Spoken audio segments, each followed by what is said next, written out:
Okay, on my mark. Energy, energy, energy, energy, energy, energy, energy. Child. Anyway, so. Good morning, happy Friday. My name is Josh Tyler. Welcome to my channel. I hope that you guys are excited to take on the day, tackle new challenges, and grow from them. The week is done. You survived. It is time for the weekend. And if you work on weekends, I'm sorry. Whenever your weekend was, I hope you enjoyed it. Before I get started, I just want to say that you are a unique and beautiful soul, and you are going to do great things in this world. Positive words of affirmation are very, very important to me because we can either start off negatively on the day or positively on the day. So I want to give you this positive note to start on. You are a beautiful and unique soul that will do great things in this world.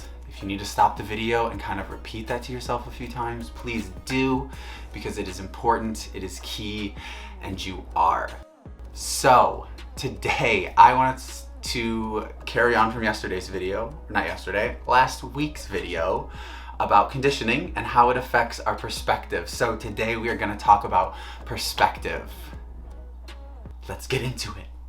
By now, I hope that you understand that we're going to be starting in the dictionary. So, what is the definition of perspective? Perspective is a particular attitude toward or way of regarding something, a point of view. The reason that I view perspective as the flip side of conditioning is because if you don't understand your conditioning, you don't understand your perspective. And if you don't understand your perspective, you don't understand how to grow. And if you aren't growing, you're just getting in the way. And that was the whole reason for me starting this channel, was to give you different perspectives to grow from. So we are gonna grow today, folks.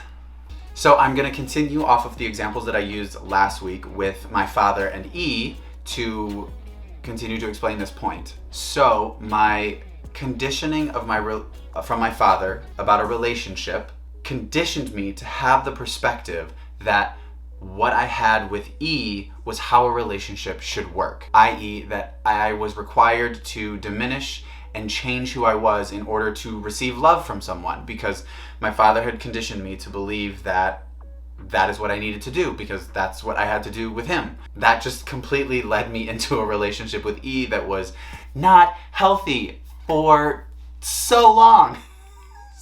So long. And I look back now and I laugh. And it wasn't even that long ago. But the epiphany happened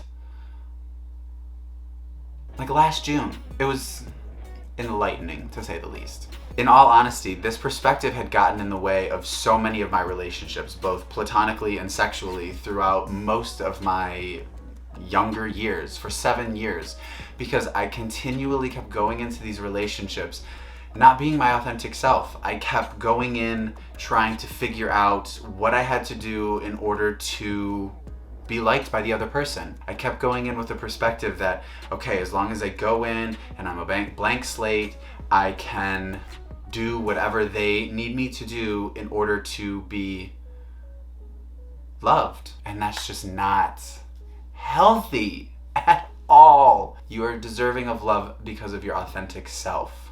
Doesn't mean it won't ruffle some feathers. There might have to be some calibration moments with friends, but your authentic self. For me, learning what a huge part the conditioning that I had around relationships in my early years played in the relationships I had in life, I was able to cut out so many of those unhealthy perspectives. But then that left me with this void of ignorance. Like, what was a healthy relationship? What were healthy perspectives to go into relationships with? Getting to that void and that ignorance was so key in my growth, because that gave me the opportunity to take in new perspectives from the people around me, from literature, because reading is important. And once I filled that void with examples of healthy relationships, correct perspectives, I was able to heal and grow to a place of forgiveness and forgiving my father, because, like I said last week, he could only do the best that he knew how. And this whole video about perspective applies to more than just relationships. For me, the relationships were key, but learning this process through so many other things and ideologies that I had around religion, social issues, the list literally goes on. Getting to that place of finding the root, getting to this void of like, okay, well that wasn't correct, and then filling it with correct information in contrast to lived perspectives from other people, I was able to grow. That is the takeaway from today. Try to get to that place of void so that way you can fill it with new perspectives and information, because it might not be healthy. Thank you guys so much for taking the time to watch this video. I will put a link somewhere here to go to last week's video on conditioning, probably here, maybe. I don't know, do we like the left or the right? I don't know, whatever. Please like, subscribe, do all that jazz, because it only just helps me reach more people. Have a great weekend. Be good and do good. You are amazing. Bye. That was like a really good stream of consciousness. I'm like holding my breath all the time.